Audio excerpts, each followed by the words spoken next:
welcome to BSF Recovery Team. I got another recovery video for you. This one started out kind of funny, but in order for you to understand, I got to tell you what happened before we got the cameras out. We got word there was a broken buggy down in the bottom of a valley near an obstacle called Dangerous Dan's Ditch. In order to get there from where we were, we had to cross over a fairly fresh, wind-fallen group of trees and then down a steep sand hill. We slowly crawled the wrecker over the trees and headed on down the hill.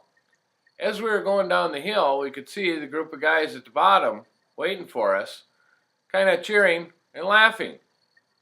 Well, when we got to the bottom of the hill and found the wrecker starting to get stuck in the sand, I figured I'd better get out and see what's going on.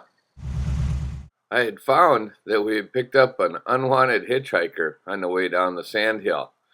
And it wasn't just a little stick either. It was the better part of a whole tree. Let's get a close-up, shall we? Yeah, that's how I broke it yesterday. Somebody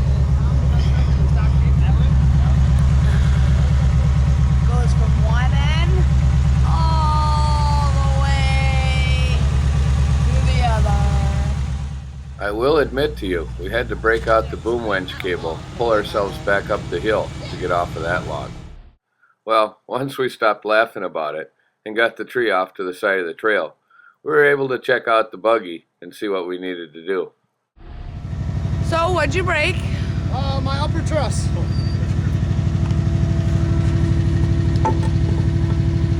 That's supposed to be connected. And what year is it? So it's a guess year? Let's go 2008. How's that? About 2008. And what's under the, well, there ain't a hood as we can all see. 350. So what size? I guess, well, it's a Chevy 350. Okay, and size tires? 40-inch tires. Altavis. And why? Dual transfer cases. And that's it, pretty much. Locked front and rear. And why'd you break it? I was pulling out a Jeep.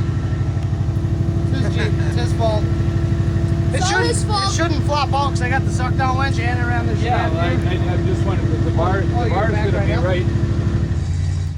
As I was backing up to the buggy, I wasn't sure exactly how well we were going to be able to hook onto it with the sling, but I did know one thing. We wanted to start out with the sling in the center.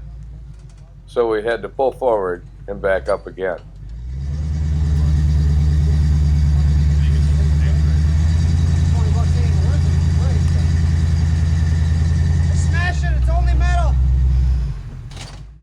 Once we were hooked up to the buggy, I decided to leave the valley in a different direction rather than try and climb up the sandhill we had just come down. But that meant crossing a little mud hole with no tracks in it and towing a buggy on the back of the wrecker. Now, if any of you have ever wheeled here in the Midwest in the fall of the year, you know how soft and slimy a virgin mud hole can get. Hey, I'm talking about mud holes here, guys. Pull your mind out of the gutter and let's get back on the trail.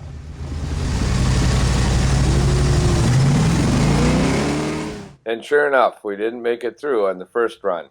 You can see the ruts on the driver's side there. They got pretty deep. But on the second try,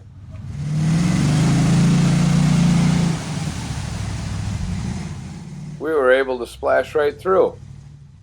But as you can see, after all that, the buggy had slipped on the sling a little bit. So after setting it down, and with the addition of a ratchet strap, then we were ready for the long trek out of the woods.